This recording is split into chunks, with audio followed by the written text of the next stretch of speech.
Hey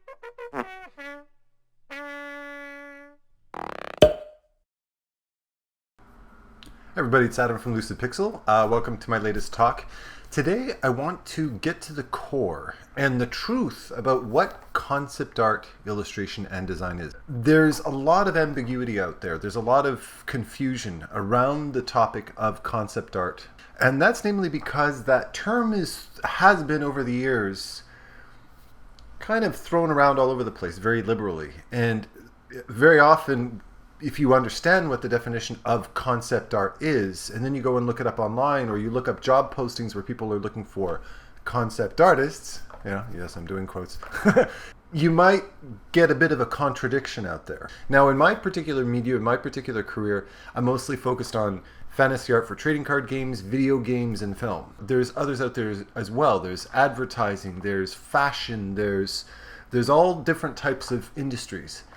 And it's important for you as an artist to be aware of all these different things, because if you're only focused on one thing, and furthermore only focused on one generic definition of things, A, it can be confusing, and B, you aren't necessarily tapping into your potential. There might be potential for you in industries as an artist that you might not have even considered. As I've mentioned in the past, concept art is idea. Your job is to be somebody who's good at generating ideas. However, another definition for concept art is the fact that you're somebody who works loosely, quickly. You're doing 2 or 3 very loose sketches a day to help generate ideas, and then if that's approved, that moves on to design or illustration. That's not what you see when you go and you look up a job offer. You're looking at very polished illustration. So that contradicts everything you've been told.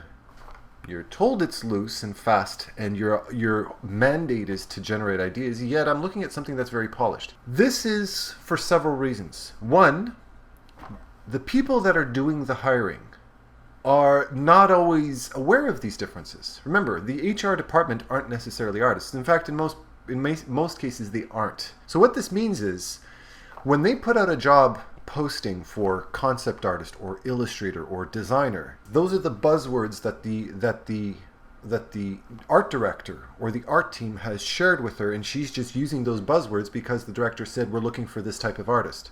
But then you apply, you offer them some concept art. You might get a response, if you do get a response, because they don't always respond if you don't fit what they're looking for.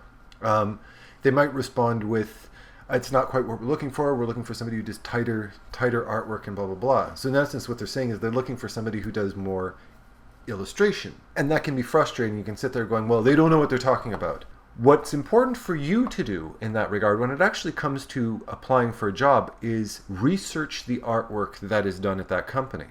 Research the artists. And one of the best places to do this is LinkedIn. LinkedIn is probably one of the best things in the world for A, finding work, B, connecting with other artists. It's a very direct connection inside the studio.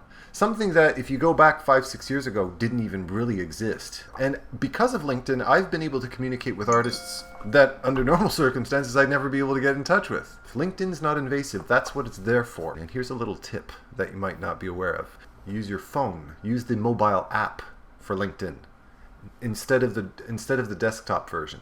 Why? Because on the desktop version, you have to have certain criteria to connect with people. Where on the LinkedIn, on the mobile app, you just hit the add button and it doesn't ask you any criteria. What you end up seeing is lots of job postings by the companies that you're interested in. You get insight into the type of work that they do. You get direct connections to those artists. And in many cases as well, you can get in touch with the artist directly and ask them.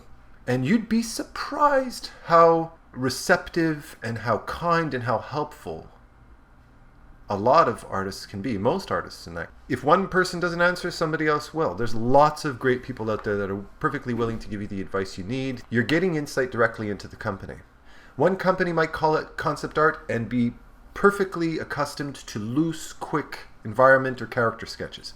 Other companies might say concept art, but in fact they're looking for something that's very refined. And that's entirely up to the culture, the artistic culture of that studio. Now, the other thing to look at is, when we look at concept art or illustration or design, is to compare industries. Because if you're only focused on video game art, or if you're only focused on film art or trading card art, you're getting very specific understandings of what that type of art is. But if we, for instance, go and check out advertising, fashion, graphic design, they all also have designers and illustrators and concept artists. But it has a very different approach, an approach that you might be very good at and didn't even realize. So with that said, these are options for you. And you might be trying to do a certain type of art, and your artwork, let's say you've been doing this for a few years and you're trying to get into video games, but your style of your art is very different. It might be worth checking this out. So we're going to do a little something together today here. If we look up video game concept art, okay, we look up images, asking the Google gods, okay, you're going to get a somewhat wide array of different types of styles. Now, generally speaking, as far as concept art's concerned, this is pretty tight. I mean, you can tell it's been done somewhat loosely and everything like that, but this is, for as far as concepting is concerned, this is pretty tight. This is pretty tight.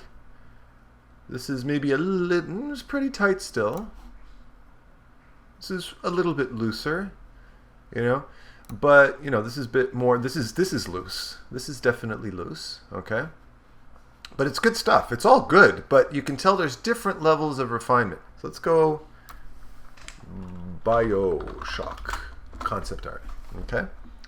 If we look at BioShock concept art, that is, there's some effort put into this, right? It's pretty loose though. I'm not looking at this going, my God, this is a heavy level of refinement. This definitely has a lot more refinement to it. It's a lot more cleaned up, okay? You can see that kind of stuff. But you can tell they didn't spend 3 weeks on this piece of artwork. It was put together pretty quickly. So you can quickly go in and check out the type of art that these particular studios do, what level of polish they're expecting. Don't get overburdened or don't be confused by the term concept art, okay? Because that's a very generic term, and as you can see, it gets flung around quite a bit. It's used very liberally. Now, another industry we can look at is fashion concept art, okay? Fashion concept art. And look at what we have, something very, very different, okay? We have a very different approach to it. Now that's very cartoony. I don't think that's fashion. Okay, you're getting a very different world. This is definitely not something that's going to end up in a video game, right? And you can see the loose use of line, very stylized, very two-dimensional, a lot of sketch lines, a lot of mixed media, marker with pencil and ink. There's a lot of mixed media in this type of thing, right? But you can see the approach, right? It's not about character, it's not about any of these things, it's about the clothes, it's about the look, it's about the attitude, it's about the persona. It's not about the character, it's not about the back history, it has nothing to do with that kind of stuff. Furthermore, the style is completely different. Let's look up illustration, okay, just as a generic term. You're going to notice something very specific. When we were looking at video game illustration, you've got these beautiful rendered illustrations of immersive and ambient scenes, right? With your character in the foreground and a moody landscape and all that kind of stuff. It's very cinematic in that regard. But illustration in and of itself, be it illustration for books, illustration for advertising, you get a very, very different perspective. One of the major things you're going to notice about illustration in the illustrators world is that it's all about originality, experimentation of different styles, different types of approaches, different types of looks. So when we're looking at illustration, no two artists are very often alike. They're very different. You'll see an influence between one and the other, but you've got this, you've got this, you've got this, you've got this, you've got anything goes type of thing. It's very unique. You should be able to look at that illustrator and immediately say, ah, Brendan Wenzel. Never heard of him before in my life, but he's good. He's very good. But he uses kind of more of a photo collage type of thing, right? A very two-dimensional photo collage type of style. This artist is very stylized, very Bezier curve. This guy's more of a traditional hand-drawn ink illustrator, the kind of stuff you saw a lot back in the 1960s and 70s. You can get cute ideas that are that will kind of capture a moment. The kind of artwork you'd easily see on a card, you know, like on some card that you give somebody for their birthday, the kind of stuff you'd see on the wall in a cafe. So it's important to distinguish the different type of industry it is And ask yourself, you look at your portfolio and you got a bunch of this stuff, but you're trying to apply to a video game company, you've got one of two choices. You can A, learn how to draw like they do in the video games. That's one option. Or B, consider that maybe there's another industry out there that you might be well suited for. That might be something to look at. So look at different types of industries and see the type of artwork that is asked for it, and place yourself in that milieu and ask yourself if that's something that might resonate with you. With that said, remember, I always mention at the end of my videos that I have a private online mentorship, LUCIDPIXUL, but I do have 2 spots left. So if you're interested in joining up, just check the description below. All the information's there as usual. And you can get in touch with me directly otherwise if you'd like it, mentorship@lucidpixul.com. And don't forget to like and subscribe. All right? Take care, everybody.